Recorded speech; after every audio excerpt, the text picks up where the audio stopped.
17 साल की लड़की की फोटो देख दीवाने हुए पुतिन। रूस यूक्रेन डील हो जाने पर स्वर्ग चले जाएंगे ट्रंप। पाकिस्तान और सऊदी से भी क्रूर निकला मलेशिया। भारत और रूस के संबंधों ने बढ़ाई ट्रंप की टेंशन। आखिरी समय में ट्रंप ने दिया जेलेंस्की को झटका। नमस्कार, मेरा नाम है शालिनी और आप देख रहे हैं द न्यूज़ 15। स्वागत है आपका हमारे खास प्रोग्राम दुनिया के हालचाल में। चलिए नजर डालते हैं इन बड़ी खबरों पर विस्तार से। रूस के राष्ट्रपति व्लादिमीर पुतिन को लेकर एक चौंकाने वाली खबर सामने आई है। एक नई किताब the terror in person how Vladimir Putin fooled us all में दावा किया गया है कि 2011 में जब पुतिन 58 साल के थे तब उनका 17 साल की अलीसा खार्चेवा के साथ नाजायज रिश्ता था। ये किताब पत्रकार रोमन बदानिन और मिखाइल रूबिन ने लिखी है। कहानी के मुताबिक अलीसा मॉस्को स्टेट यूनिवर्सिटी के छात्रों द्वारा बनाए गए एक एरोटिक कैलेंडर में अप्रैल महीने की मॉडल थी। यह कैलेंडर 2012 के चुनाव से पहले पुतिन की माचो इमेज को बढ़ाने के लिए बनाया गया था। किताब कहती है कि पुतिन को कैलेंडर के साथ साथ लड़कियों के कॉन्टेक्ट नंबर भी दिए गए। पुतिन ने अलीसा को चुना। उनके सहयोगी ने अलीसा को पुतिन के उपनगरीय घर पर बुलाया। 1 साल तक हर 2 हफ्ते वह उनसे मिलने जाती थी। उस समय पुतिन की शादी ल्यूडमिला से थी और उनका अलीसा कवायवा के साथ भी रिश्ता था। किताब का दावा है कि पुतिन ने अलीसा को मॉस्को के एक बड़े इंस्टीट्यूट में दाखिला दिलवाया।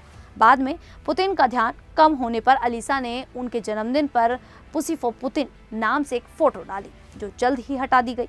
अब 32 साल की अलीसा शादीशुदा हैं और मॉस्को में रहती हैं। उन्होंने पुतिन से अपार्टमेंट मिलने की बात खारिज की है। इस खबर की सच्चाई साफ नहीं है, लेकिन चर्चाएं जोरों पर हैं। तो वहीं दूसरी तरफ अमेरिकी राष्ट्रपति डोनाल्ड ट्रंप ने एक बार फिर ऐसा बयान दिया है जिससे पूरी दुनिया में हलचल मच गई है। 19 अगस्त 2025 को फॉक्स न्यूज के शो फॉक्स एंड फ्रेंड्स में ट्रंप ने मजाक में कहा, अगर मैं रूस यूक्रेन युद्ध खत्म करा दूं तो ये मुझे स्वर्ग में ले जाएगा। मेरी रेटिंग अभी बहुत नीचे है, लेकिन ये डील स्वर्ग के दरवाजे खोल सकती है। 79 साल के ट्रंप लंबे समय से रूस यूक्रेन के बीच शांति समझौता कराने की कोशिश कर रहे हैं। उनका मानना है कि यह समझौता दुनिया के लिए अच्छा होगा और उन्हें नोबेल शांति पुरस्कार भी दिला सकता है। ट्रंप ने कहा, मैं हर हफ्ते 7000 लोगों की जान बचाना चाहता हूं।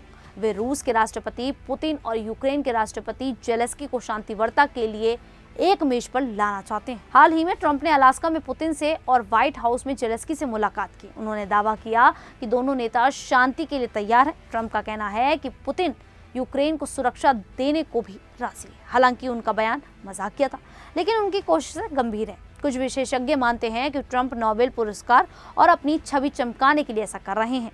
पूर्व भारतीय राजनयिक राकेश सूद ने कहा, ट्रंप को टैरिफ और नोबेल पुरस्कार बहुत पसंद है। वहीं मलेशिया के तारेंगानू राज्य ने जुमे की नमाज छोड़ने वाले पुरुषों के लिए सख्त कानून बनाया है। नए नियम कहते हैं कि बिना वजह शुक्रवार की नमाज छोड़ने पर 2 साल की जेल, 3000 रिंग लगभग 60,000 रुपए का जुर्माना या दोनों हो सकते हैं। पहले लगातार 3 बार नमाज छोड़ने पर 6 महीने की जेल या 1000 रिंग यानी कि 20,000 रुपए का जुर्माना था। अब कानून को और कड़ा कर दिया गया है। मस्जिदों में साइन बोर्ड लगाए जाएंगे और धार्मिक गश्ती दल व जनता की शिकायतों पर कार्रवाई होगी। तारेंगानू इस्लामिक अफेयर्स डिपार्टमेंट भी इसमें शामिल है। इस फैसले की दुनिया भर में आलोचना हो रही है। मानवाधिकार संगठन इसे मानवाधिकारों के खिलाफ बता रहे हैं। Asia human rights and labour advocates के निदेशक फिल रॉबर्टसन ने कहा कि धर्म की आज़ादी में न मानने का हक भी शामिल है। उन्होंने मलेशिया के प्रधानमंत्री अनवर इब्राहिम से इस कानून को वापस लेने की मांग की। सरकार का कहना है कि सजा आखिरी रास्ता है। मलेशिया में सिविल और शरिया दोनों कानून है। शरिया मुस्लिम आबादी 66% पर लागू होता है। पड़ोसी राज्य केलंतान में भी सख्त शरिया कानून की कोशिश हुई, लेकिन 2024 में फेडरल कोर्ट ने इसे खारिज कर दिया। पाकिस्तान में 96-97% मुस्लिम है और ब्लास्फेमी पर कड़ी सजा है। सऊदी अरब में 100% मुस्लिम आबादी है और शरिया के तहत धर्म परिवर्तन पर मृत्यु दंड हो सकता है। तो वहीं दूसरी तरफ अमेरिका से छिड़े टैरिफ वॉर के बीच भारत और रूस अपने संबंधों को नई स्फूर्ति देने में लगे हैं। इन दिनों भारतीय विदेश मंत्री रूस की यात्रा पर हैं। जयशंकर ऐसे वक्त में मॉस्को गए हैं जब अमेरिका ने रूस से तेल खरीदने पर भारत पर 50% टैरिफ लगा दिया है। ऐसे में भारत और रूस मिलकर अमेरिकी टैरिफ का समाधान खोजने के लिए नई रणनीति पर काम कर रहे हैं। यह अमेरिका के लिए चिंता का सबब हो सकता है। अपनी यात्रा के दौरान विदेश मंत्री एस जयशंकर ने मॉस्को में रूस के प्रमुख विद्वानों और थिंक टैंक प्रतिनिधियों से बातचीत की।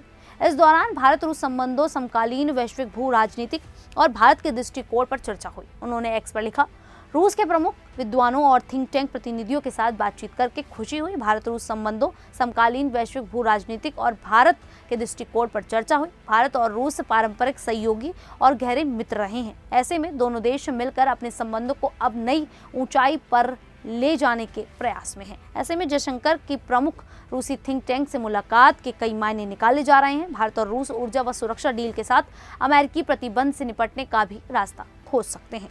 तो वहीं रूस और यूक्रेन के बीच जंग चल रही है। हाल ही में अमेरिकी राष्ट्रपति डोनाल्ड ट्रंप ने रूस के राष्ट्रपति व्लादिमीर पुतिन से अलास्का में मुलाकात की।